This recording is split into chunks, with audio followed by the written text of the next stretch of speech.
আমার পয়গম্বর রাহমাতুল আলামিন কে আল্লাহ তাআলা পৃথিবীর জমিনে প্রেরণ করবে।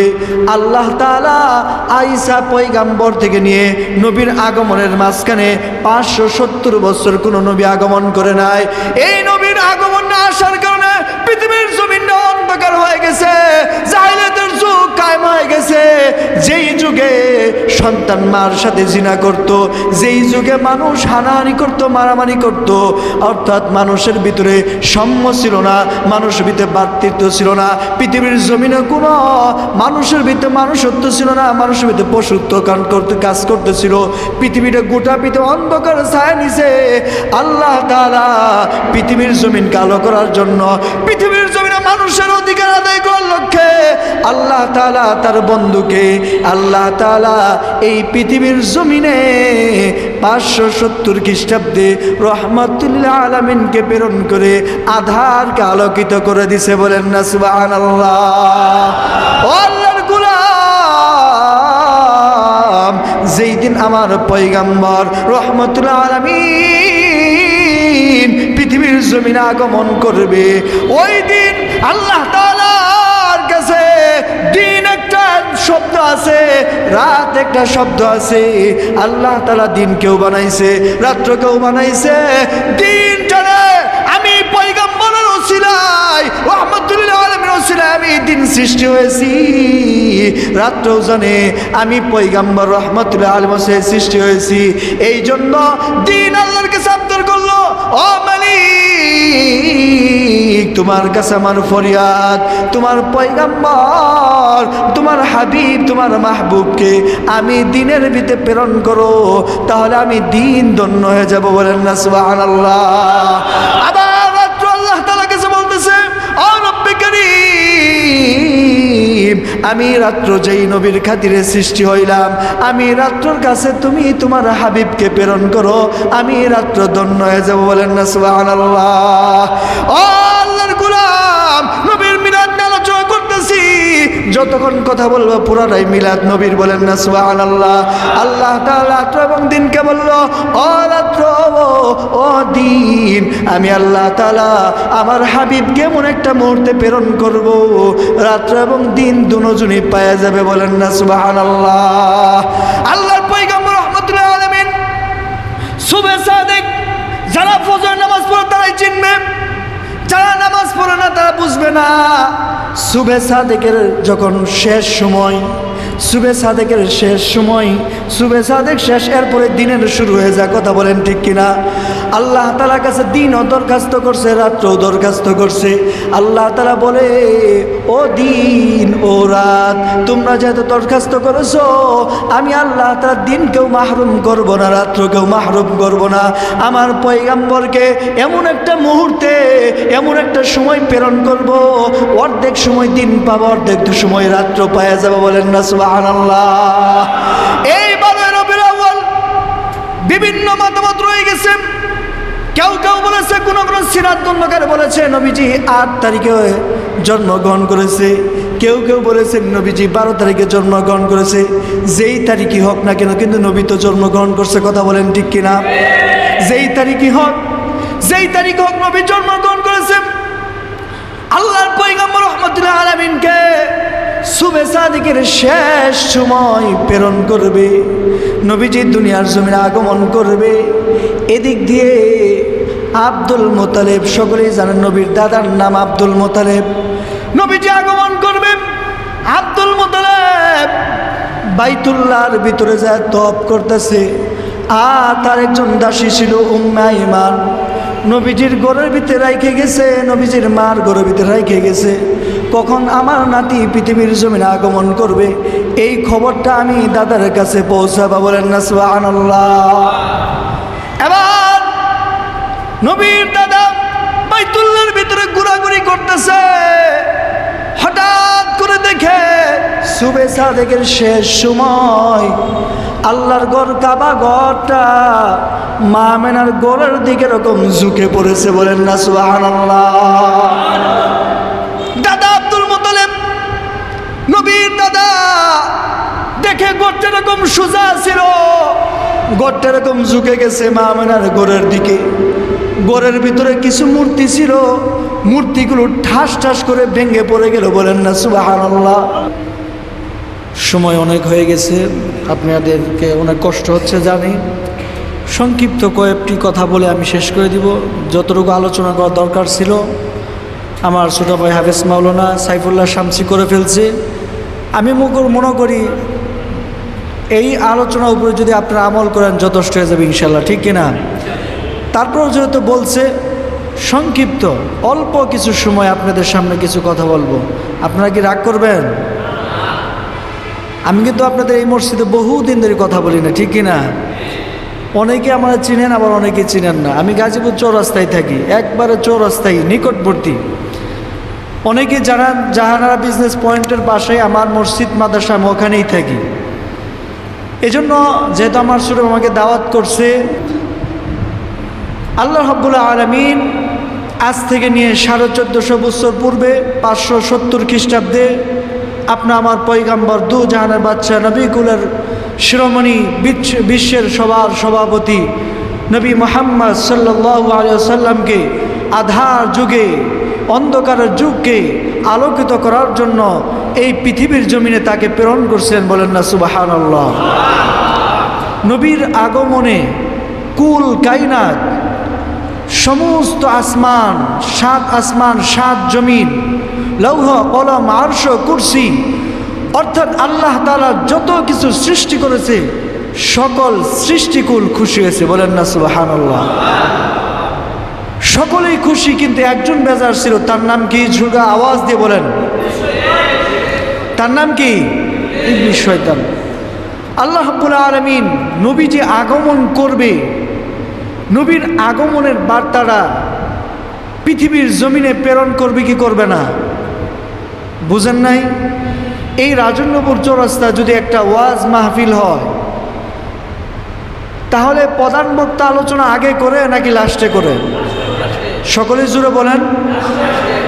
তাহলে আমাদের নবী তিনি সর্বশ্রেষ্ঠ নবী, নবীদের নবী। বলেন না সুবহানাল্লাহ। তিনি যে পৃথিবীর জমিনে আগমন করবেন, তার আগমনের বার্তা তার পূর্বে বিশেষ নবী, বিশেষ বক্তা, তাদের মাধ্যমে তাদের নবীর খুশ খবর এবং তার সংবাদ কি পৌঁছাবেন আল্লাহ তাআলা? বুঝেন নাই? বুঝি। অর্থাৎ যখন কোনো বিশেষ কোনো সেমিনার হয়, কোনো ওয়াজ মাহফিল হয়, তখন প্রধান বক্তার পূর্বে কিন্তু বিশেষ বক্তা আলোচনা করে, ঠিক কিনা? বিশেষ আলোচকরা প্রধান বক্তার 2-1টি কথা বলে কি বলে না? যে সমস্ত বিশেষ বক্তারা প্রধান বক্তার সম্পর্কে 2-1টি কথা বলে যা।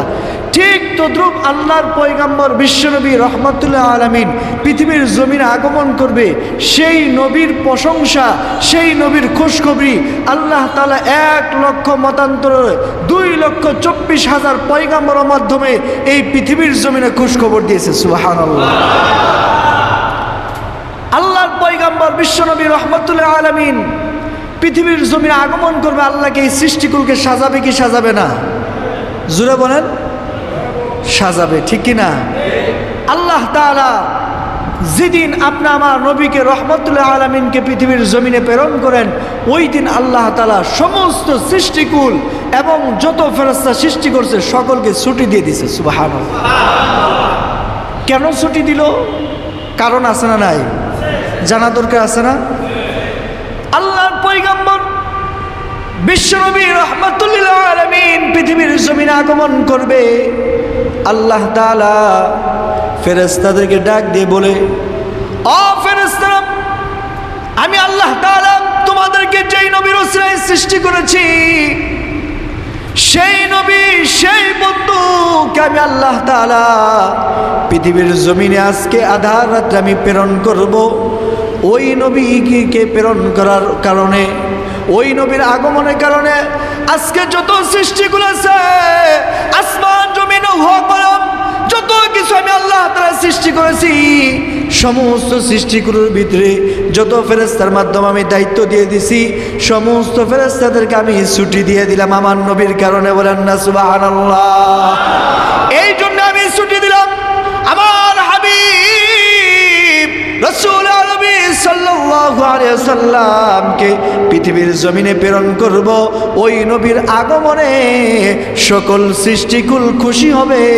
তোমরা ফেরেশতারা একে অপরজনকে জানায় দাও, একজন একজনকে জানায় দাও, এক সৃষ্টিকুলকে জানায় দাও, আমি আল্লাহ তাআলা যেই নবীর কারণে আসমান জমিন লৌহ কলম যা কিছু বানাইছি, ওই নবীর আগমন আমি আজকে ঘটাবো। বলেন না সুবহানাল্লাহ।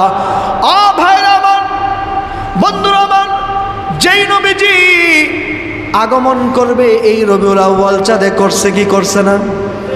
জোরে বলেন, করছে কি করছে না? আজকে নবীজির মিলাদ অনেকের মানতে সমস্যা, কথা বলেন ঠিক কিনা? নবীর যদি মিলাদকে তুমি অস্বীকার করো, নবীর মিলাদকে যদি তুমি না মানো, তাহলে তুমি নবীর সিরাত পাবে না, কথা বলেন ঠিক কিনা? আগে নবীর মিলাদ হয়েছে, নবীর মিলাদের পরে আমার পয়গম্বর নবী জন্মগ্রহণ করছে। মিলাদ মানে নবীর জন্ম, কথা বলেন ঠিক কিনা? নবীর যদি জন্ম না হয় তাহলে মিলাদ, যদি না হয় তাহলে সিরাত হয় না। এই জন্য বাবাজিরা আমার, যারা মিলাদের কথা শুনলে চুলকানি চলে, যারা মিলাদের কথা শুনলে তোমাদের অ্যালার্জি হয়, তাদেরকে বলবো নবীর যদি মিলাদ না মানো তাহলে তুমি নবীর সিরাত পাবে না, কথা বলেন ঠিক কিনা? এই জন্য আল্লাহর গোলাম আমার পয়গম্বর রাহমাতুল্লিল আলামিন কে আল্লাহ তাআলা পৃথিবীর জমিনে প্রেরণ করবে। আল্লাহ তাআলা ঈসা পয়গম্বর থেকে নিয়ে নবীর আগমনের মাঝখানে 570 বছর কোনো নবী আগমন করে নাই। এই নবীর আগমন না আসার কারণে পৃথিবীর জমিনটা অন্ধকার হয়ে গেছে, জাহিলিয়াতের যুগ কায়েম হয়ে গেছে। যেই যুগে সন্তান মার সাথে জিনা করত, যেই যুগে মানুষ হানাহানি করত, মারামারি করত, অর্থাৎ মানুষের ভিতরে সাম্য ছিল না, মানুষের ভিতরে ভ্রাতৃত্ব ছিল না, পৃথিবীর জমিনে কোনো মানুষের ভিতরে মানুষত্ব ছিল না, মানুষের ভিতরে পশুত্ব কাজ করতেছিল। পৃথিবীটা গোটা পৃথিবী অন্ধকার ছায়া নিছে। আল্লাহ তাআলা পৃথিবীর জমিন কালো করার জন্য, পৃথিবীর জমিনে মানুষের অধিকার আদায় করার লক্ষ্যে আল্লাহ তাআলা তার বন্ধুকে, আল্লাহ তাআলা এই পৃথিবীর জমিনে 570 খ্রিস্টাব্দে রহমাতুল্লিল আলামিনকে প্রেরণ করে আধারকে আলোকিত করে দিছে। বলেন না সুবহানাল্লাহ। ও আল্লাহর গোলাম, যেই দিন আমার পয়গম্বর রহমাতুল্লিল আলামিন পৃথিবীর জমিনে আগমন করবে, ওই দিন আল্লাহ তাআলার কাছে দিন একটা শব্দ আছে, রাত একটা শব্দ আছে। আল্লাহ তাআলা দিনকেও বানাইছে, রাত্রকেও বানাইছে। দিনটারে আমি পয়গম্বরের ওসিলায়, রহমাতুল্লিল আলামিনের ওসিলায় আমি দিন সৃষ্টি হয়েছি। রাত্রও জানে আমি পয়গম্বর রহমাতুল্লিল আলামিনের সৃষ্টি হয়েছি। এই জন্য দিন আল্লাহর কাছে আবদার করলো, ও মালিক, তোমার কাছে আমার ফরিয়াদ, তোমার পয়গম্বর, তোমার হাবিব, তোমার মাহবুবকে আমি দিনের ভিতরে প্রেরণ করো, তাহলে আমি দিন ধন্য হয়ে যাব। বলেন না সুবহানাল্লাহ। আবার রাত্র আল্লাহ তাআলার কাছে বলতেছে, ও রব্বে কারীম, আমি রাত্র যেই নবীর খাতিরে সৃষ্টি হইলাম, আমি রাত্রর কাছে তুমি তোমার হাবিবকে প্রেরণ করো, আমি রাত্র ধন্য হয়ে যাব। বলেন না সুবহানাল্লাহ। ও আল্লাহর গোলাম, নবীর মিলাদ নিয়ে আলোচনা করতেছি, যতক্ষণ কথা বলবো পুরাটাই মিলাদ নবীর। বলেন না সুবহানাল্লাহ।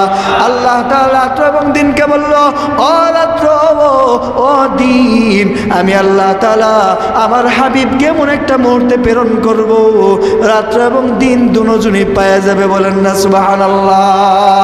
আল্লাহর পয়গম্বর রাহমাতুল্লিল আলামিন সুবহে সাদিক, যারা ফজর নামাজ পড়ে তারাই চিনবে, যারা নামাজ পড়ে না তারা বুঝবে না। সুবহে সাদিকের যখন শেষ সময়, সুবহে সাদিকের শেষ সময়, সুবহে সাদিক শেষ, এরপরে দিনের শুরু হয়ে যায়। কথা বলেন ঠিক কিনা? আল্লাহ তাআলার কাছে দিনও দরখাস্ত করছে, রাত্রও দরখাস্ত করছে। আল্লাহ তাআলা বলে, ও দিন ও রাত, তোমরা যেহেতু দরখাস্ত করেছো, আমি আল্লাহ তাআলা দিনকেও মাহরুম করব না, রাত্রকেও মাহরুম করব না।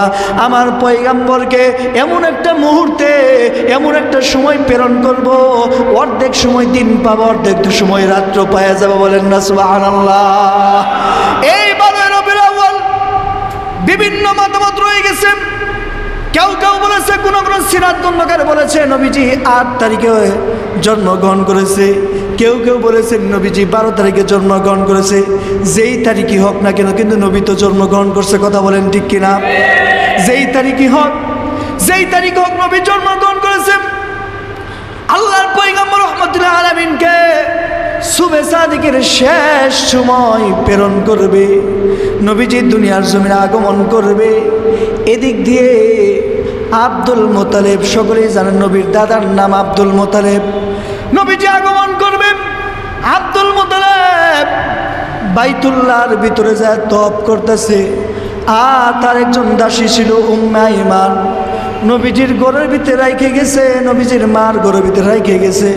কখন আমার নাতি পৃথিবীর জমিনে আগমন করবে, এই খবরটা আমি দাদার কাছে পৌঁছাবো, বলেন না সুবহানাল্লাহ। এবার নবীর দাদা বাইতুল্লাহর ভিতরে ঘোরাঘুরি করতেছে, হঠাৎ করে দেখে সুবে সাদেকের শেষ সময় আল্লাহর ঘর কাবা ঘরটা মা আমেনার ঘরের দিকে এরকম ঝুঁকে পড়েছে, বলেন না সুবহানাল্লাহ। দাদা আব্দুল মুতালিব, নবীর দাদা, দেখে ঘরটা এরকম সোজা ছিল, ঘরটা এরকম ঝুঁকে গেছে মা আমেনার ঘরের দিকে। ঘরের ভিতরে কিছু মূর্তি ছিল, মূর্তিগুলো ঠাস ঠাস করে ভেঙে পড়ে গেল, বলেন না সুবহানাল্লাহ। নবীর আগমনের কারণে দাদা আব্দুল মুতালিব একটা দৌড় দিছে, দৌড় দিয়ে মা আমেনার ঘরের কাছে যায় যখন বাড়ি দিতেছে, তরবারি দিয়ে আঘাত করতেছে, দাসী উম্মে আইমান ডাক দিয়ে বলতেছে, আব্দুল মুতালিব একটু অপেক্ষা করো, তোমার নাতি মাত্র শের মুবারক, মাথা মুবারক দুনিয়ার জমিনে আগমন করেছে, বলেন না সুবহানাল্লাহ। মাত্র মাথা মুবারক আগমন করেছেন। আব্দুল মুতালিব বুঝতে বাকি নাই, আল্লাহর ঘরটা যেহেতু ঝুঁকে পড়ছে, কোন মুফাসসির কেরাম, কোন সিরাত গ্রন্থকার বলে, যখন নবীজির মাথা মুবারক দুনিয়াতে আসতেছে, আল্লাহ তাআলা কুল কায়নাত পুরা সৃষ্টিকুলটা মা আমেনার গোড়ের দিকে ঝুঁকায় দিছিল, মা আমেনার গোড়ের দিকে ঝুঁকায় দিছে নবীকে সম্মান করার জন্য, সুবহানাল্লাহ। পুরা কুল কায়নাত সৃষ্টি জগতে যা কিছু সৃষ্টি করছে, সমস্ত সৃষ্টিকুলকে আল্লাহ তাআলা নবীকে সম্মান করার জন্য, ইজ্জত করার জন্য ঝুঁকায় দিছিল, সুবহানাল্লাহ। এই অবস্থা দেখে আব্দুল মুতালিব বুঝতে বাকি নাই, ঘরের কাছে যায় তরবারি দিয়ে আঘাত করলো। উম্মে আইমান ডাক দিয়ে বলতেছে, ও আব্দুল মুতালিব একটু অপেক্ষা করো, তোমার নাতির শের মুবারক আসছে। শের মুবারকটা কোন সময় আসলো? রাত্রের শেষ সময়, সুবে সাদেকের শেষ সময় মাথা মুবারক আসলো। আবার দিনের শুরু সুবে কাযেব, ওই সময় নবীজির বাকি দেহটা আল্লাহ তাআলা প্রেরণ করছে, সুবহানাল্লাহ। দিন এবং রাত্র দুজনের আত্মারকে কে রাখছে? জোরে বলেন, কে রাখছে? আল্লাহ তাআলা রাখছে, বলেন না সুবহানাল্লাহ। আল্লাহ তাআলা নবী যখন আগমন করলেন, খাজা আব্দুল মুতালিব আর সয় না, তখন বারবার বলতেছে, তুমি দরজা খুলো না, আমি দরজা ভাঙবো। উম্মে আইমান বলতেছে, না না, দরজা খোলা যাবে না, একটু অপেক্ষা করেন। নবীজি দুনিয়ার জমিনে আগমন করে সেজদায় পড়ে গেছে, সুবহানাল্লাহ। নবীজি দুনিয়াতে আগমন করেই একটা বাচ্চা জন্মগ্রহণ করছে, আমেনা কুলে রাখতে পারে নাই, কি করছে? সেজদায় পড়ে গেছে, সুবহানাল্লাহ। তাকে ধরে রাখতে পারে নাই। আর নবী যখন আগমন করে, দুনিয়ার বাচ্চাগুলো, সাধারণ বাচ্চাগুলো যখন প্রসব করে, তখন তার শরীরের ভিতরে রক্ত, বিভিন্ন দুর্গন্ধ, কথা বলেন ঠিক কিনা? ওই ঘরটা বিভিন্ন পাউডার, বিভিন্ন স্প্রে দিয়ে তখন ঘরটার মধ্যে মারলে তখন ঘরটা একটু ভালো লাগে, ঠিক কিনা? কিন্তু যখন নবী আগমন করলো, নবীর গায়ের ভিতরে কোনো দুর্গন্ধ, কোনো কিছুই ছিল না, গোটা শরীরটা ক্লিন করেছে, সুবহানাল্লাহ। আর ওই ঘরটা মিশকা আম্বরের থেকে বেশি উত্তম জ্ঞান ছিল, বলেন না সুবহানাল্লাহ। এটা সেই নবীর আলোচনা, কথা বলেন ঠিক কিনা? নবী আগমন করেছেন, সাজদায় পড়ে গেছেন। আব্দুল মুতালিব তোর সয় না, হঠাৎ করে গায়েব থেকে আওয়াজ আসলো, ও সৃষ্টিগুলো জিব্রাইল আমার হাবিবকে, আমার রাহমাতুল লিল আলামিনকে কিছু সময়ের জন্য গায়েব করে দাও, বলেন না সুবহানাল্লাহ। সাজদায় পড়ে গেল। সাজদা থেকে উঠানোর পর নবীজি মা আমেনার কুল থেকে হঠাৎ করে নাই গায়েব করে দিছে। আল্লাহ তাআলা জিব্রাইলকে ডাক দিয়ে বলতেছে, যার খাতিরে আমি আল্লাহ তাআলা 7 আসমান বানাইলাম, যেই নবীর খাতিরে 7টা জমিন বানাইলাম, যেই নবীর কারণে জান্নাত বানাইলাম, জাহান্নাম বানাইলাম, আরশ আজিম বানাইলাম, লৌহ কলম বানাইলাম, কুল কায়নাত সৃষ্টি করলাম, আমার ওই হাবিব আজকে জন্মগ্রহণ করছে। আমার হাবিবকে নিয়ে 7টা জমিনে ঘুরাও, বলেন না সুবহানাল্লাহ। আমার হাবিবকে 7টা জাহান্নাম ঘুরাও, আমার হাবিবকে 7টা জমিন ঘুরাও, আমার হাবিবকে আমি আল্লাহ যত সৃষ্টি করেছি সমস্ত কিছু ঘুরায় ঘুরায় দেখাও, বলেন না সুবহানাল্লাহ। যাতে কেউ না বলতে পারে আপনার হাবিবকে আমরা চিনি না। এই জন্য আল্লাহর নবীকে জন্মগ্রহণের পর কিছু সময়ের জন্য গায়েব করে দিছে, বলেন না সুবহানাল্লাহ। এই গায়েব করছে এই জন্য আল্লাহর যত সৃষ্টি আছে, আল্লাহর যত কিছু সৃষ্টি করছে, আল্লাহর পরিধি যতখানে আছে, আল্লাহর রব জালালিয়াত যত জায়গায় চলে, আল্লাহ বলছে আমার হাবিবের রহমত তত জায়গায় চলে, সুবহানাল্লাহ। আমার হাবিবকে আমি আল্লাহর এরিয়া কোনো জায়গায় যাতে বাদ না থাকে, ও জিব্রাইল সমস্ত জায়গাগুলো ঘুরে ঘুরে আমার হাবিবকে চিনায় দাও, সুবহানাল্লাহ। আল্লাহ তাআলা পবিত্র কালামুল্লাহর ভিতরে সূরা ফাতিহার শুরুতে বলতেছে, আলহামদুলিল্লাহি রাব্বিল আলামিন। আল্লাহু আকবার। আল্লাহ বলতেছে আলহামদুলিল্লাহি রাব্বিল আলামিন, সমস্ত প্রশংসা সেই রব্বে কারীমের জন্য যিনি কুল কায়নাত সব কিছুর সৃষ্টিকর্তা, সুবহানাল্লাহ। আমাদের মালিকের নাম কি? আসমানের মালিকের নাম কি? জমিনের মালিকের নাম কি? এক জায়গায় আল্লাহ বলল আমি সব কিছুর সৃষ্টিকর্তা, আমি যত মাতৃজগৎ সৃষ্টি করছি সব কিছুর রব, বলেন না সুবহানাল্লাহ। আরেক জায়গায় আল্লাহ বলল ওয়ামা আরসালনাকা ইল্লা রাহমাতাল লিল আলামিন। ও আমার হাবিব, ও আমার মাহবুব, ও আমার বন্ধু, আমি আল্লাহ রবের এরিয়া যতটুকু আপনি হাবিবের রহমতের এরিয়া ততটুকু, বলেন না সুবহানাল্লাহ। আমি হাবিবের, ও আমার হাবিব, আমি আল্লাহর প্রশংসা যত জায়গায় চলবে আপনি হাবিবের প্রশংসাও তত জায়গায় চলবে, সুবহানাল্লাহ। আরো আস্তে করুন না সুবহানাল্লাহ। সুবহানাল্লাহ বলতে কি আপনাদের কষ্ট হয়? সুবহানাল্লাহ বললে লাভ না লস? সুবহানাল্লাহ বললে একটা গাছ জান্নাতে লাগানো হয়ে যায়, সুবহানাল্লাহ। ওই গাছের এরিয়া কতটুকু জানেন? যখন আরবের প্রথম যুগে মানুষ যুদ্ধ করতো, আমার পয়গাম্বর আরবি ঘোড়াগুলো খুব তেজি ছিল, ওই ঘোড়াগুলো যদি 500 বছর দৌড়া ওই সুবহানাল্লাহ নামে গাছের এরিয়া শেষ হবে না। আর এই গাছটা ততদিন পর্যন্ত থাকবে যতদিন পর্যন্ত আপনা আমার মালিক বিচার কার্যক্রম শেষ করে আমাদেরকে জান্নাত জাহান্নামে ফায়সালা না করবে, ততদিন পর্যন্ত ওই সুবহানাল্লাহ নামে গাছটা থাকবে। ওই গাছটার কাজ কি হলো একটু শুনবেন। ওই গাছটার কাজ হলো ওই গাছের যতগুলো পাতা আছে, যতগুলো ডাল আছে, ওই গাছটা কিয়ামত পর্যন্ত যারা সুবহানাল্লাহ বলে গাছ লাগাইলো সুবহানাল্লাহ বলতে বলতে থাকবে, সুবহানাল্লাহ। ওই গাছটা জিকির করতে থাকবে কিয়ামতের ময়দানে। ওই সুবহানাল্লাহ যেই ব্যক্তি বলে গাছ লাগাইছে ওই গাছটা যে জিকির করলো, ওই আমল নামাটা ওই ব্যক্তির আমল নামায় আল্লাহ ঢুকাই দিবে, সুবহানাল্লাহ। সুবহানাল্লাহ বলে লস না লাভ না লস? আরো যেমন লাভ না লস? আল্লাহর পয়গম্বর রাহমাতুল লিল আলামিন পৃথিবীর জমিনে আগমন করতেছে।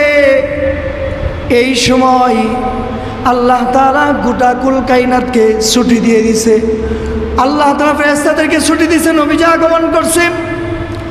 আল্লাহর পয়গম্বরকে আল্লাহ তাআলা জিবরাইলের মাধ্যমে বলতেছে, তাকে গায়েব করে আমার যত সৃষ্টিগুলো আছে সমস্ত সৃষ্টিগুলোর কাছে তাকে পরিচিত করায় দাও। বলেন না সুবহানাল্লাহ।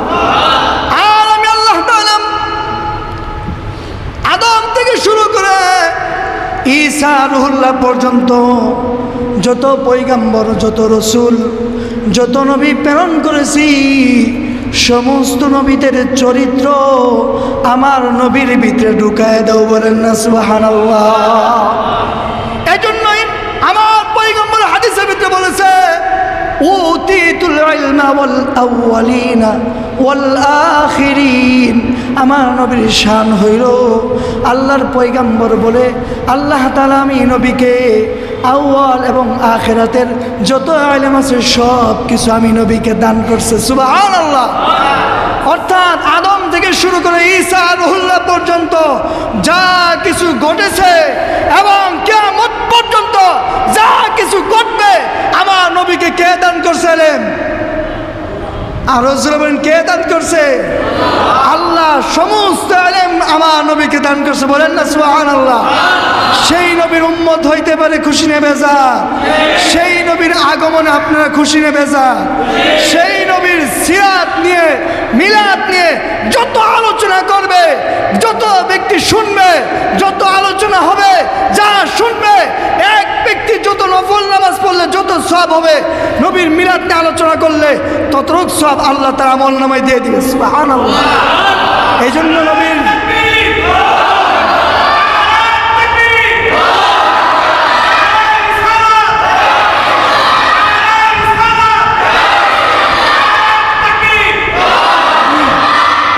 এই জন্য বাবাজি আমার একদল আছে নবীজির শানের কথা, মিলাদের কথা, সিরাতের কথা বললে আগুন ধরে, ঠিক না? আগুন ধরে তার মানে কি? তারা হচ্ছে সেই আবু জাহেলের কিছু বংশধর, ঠিক না? উতবার বংশধর, সাইবার বংশধর। আমার নবীকে কষ্ট দিয়েছে, সবচেয়ে বেশি কষ্ট দিয়েছে নবীর আপন মানুষ, নবীর চাচা উতবা, সাইবা, আবু জাহেল, ঠিক কিনা? এই জন্য তাদের কিছু বংশধর এখনো আছে না নাই? যারা নবীজির মিলাদের কথা এবং সিরাতের কথা শোনার পর কলিজে আগুন ধরবে, বোঝা যাবে তারা সেই চরিত্র, সেই আবু জাহেল, উতবা, সাইবার অধিকারী, ঠিক কিনা? আর নবীজির আগমনের কথা শোনার পর যেই ইমানদারের কলিজা ভিতরে আনন্দ জাগে সেই হচ্ছে আশিক রাসূল, ঠিক কিনা? কথা বলেন ঠিক কিনা? আর নবীজির সম্মানের কথা শোনার পর যেই ব্যক্তি খুশি হয়, চোখের পানি ছেড়ে, তাকে আশিক রাসূল বলা যায়, ঠিক কিনা? এই জন্য বাবাজি আমার একটা হাদিস বলছিলাম, আনাস রাদিয়াল্লাহু তাআলা আনহু قال قال رسول الله صلى الله عليه وسلم لا يؤمن أحدكم حتى أكون أحب إليه من والده وولده والناس أجمعين। পয়গম্বর আরবি সাল্লাল্লাহু আলাইহি ওয়াসাল্লাম বলে, ততক্ষণ পর্যন্ত একজন ব্যক্তি প্রকৃত মুমিন হইতে পারবে না, খালেস মুমিন হইতে পারবে না, যতক্ষণ পর্যন্ত ওই ব্যক্তি তার নিজের মা বাবা, সন্তান, সন্তানাদি, বন্ধু বান্ধব, পৃথিবীর জমিনে আল্লাহ তাআলা যা কিছু করছে, সৃষ্টি করছে, সমস্ত সৃষ্টির ঊর্ধ্বে আমি নবীকে ভালোবাসতে না পারবে, ততক্ষণ পর্যন্ত সে খালেস মুমিন হইতে পারবে না। সুবহানাল্লাহ। এই হাদিস দ্বারা কি বুঝলেন? প্রকৃত আমি যদি মুমিন দাবি করি, প্রকৃত আশিক রাসূল দাবি করি, আমাকে সবচেয়ে বেশি সব কিছুর ঊর্ধ্বে আমার নবীকে ভালোবাসতে হবে, ঠিক কিনা? নবীকে ভালোবাসবো তো ইনশাল্লাহ, ভালোবাসবো তো ইনশাল্লাহ। নবীকে ভালোবাসলে কোনো সমস্যা আছে? নবীকে ভালোবাসলে বরং জাহান্নাম থেকে মুক্তি পাওয়া যায়, ঠিক কিনা? মুক্তি পাওয়া যায় না? পাওয়া যায় তো, ঠিক কিনা? কোন এক কবি বলছে, আধার যুগে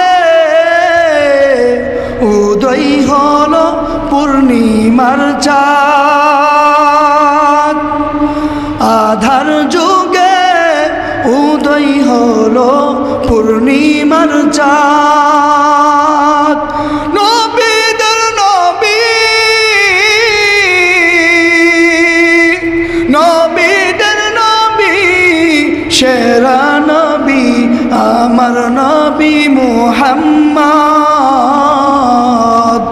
নবীদের নবী আমার নবী, সেরা নবী মুহাম্মদ। কথা বলেন ঠিক কিনা? আধার যুগে উদয় হলো পূর্ণিমার চাঁদ। সকলে আমার সাথে বলেন, আধার যুগে উদয় হলো পূর্ণিমার চাঁদ, নবীদের নবী সেরা নবী আমার নবী মুহাম্মদ। বলেন না সুবহানাল্লাহ। এই কথা ঠিক আছে না ঠিক কিনা? নবী তো এমন একটা সময় আগমন করছে যেই সময়টা অন্ধকার ছিল। কোন অন্ধকার? মানুষের ভিতরে মানুষত্ব ছিল না, ঠিক কিনা? এটা একটা অন্ধকার। আবার নবীজি পূর্ণিমার চাঁদের মতো আগমন করছে, মানে কি এই গোটা নবীজির আগমনের খাতিরে গোটা অন্ধকারটা আল্লাহ তাআলা পুরাপুরি আলোকিত করে দিচ্ছে। বলেন না সুবহানাল্লাহ। আমার নবী সেরা নবী না? আমার নবী সকল নবীদের নবী না? আমার নবী প্রিয় নবী। বলেন না সুবহানাল্লাহ। এই জন্য নবীকে ভালোবাসবো তো ইনশাল্লাহ, নবীকে মহাব্বত করবো তো ইনশাল্লাহ। নবীকে যদি ভালোবাসতে পারি, নবীকে যদি মহাব্বত করতে পারি, তাহলে আমরা জান্নাত যাইতে পারবো ইনশাল্লাহ। বাসবো তো ইনশাল্লাহ। যেই কথাগুলো বললাম নবীজির আগমনের উপরে, আপনারা এগুলো মানার চেষ্টা করবেন তো ইনশাল্লাহ। আমার সকল কথার মূল কথা হইল, আশিকে রাসূল দাবি করতে হইলে, নবীকে মুহাব্বত করতে হইলে সুন্নত মাইনা না সুন্নত ছাইরা? জোরে আওয়াজ দিয়ে বলেন। আপনি নবীকে নবীর আশিকে রাসূল দাবি করেন, সুন্নত মাইনা আশিকে রাসূল দাবি করবেন না সুন্নত ছাইরা? আপনি যখন নবীকে সর্বোচ্চ ভালোবাসার দাবি তখনই আপনি দাবি করতে পারবেন যখন নবীর প্রত্যেকটা সুন্নতগুলো মাথা থেকে নিয়ে পা পর্যন্ত আপনি আদায় করতে পারবেন। তখন আপনার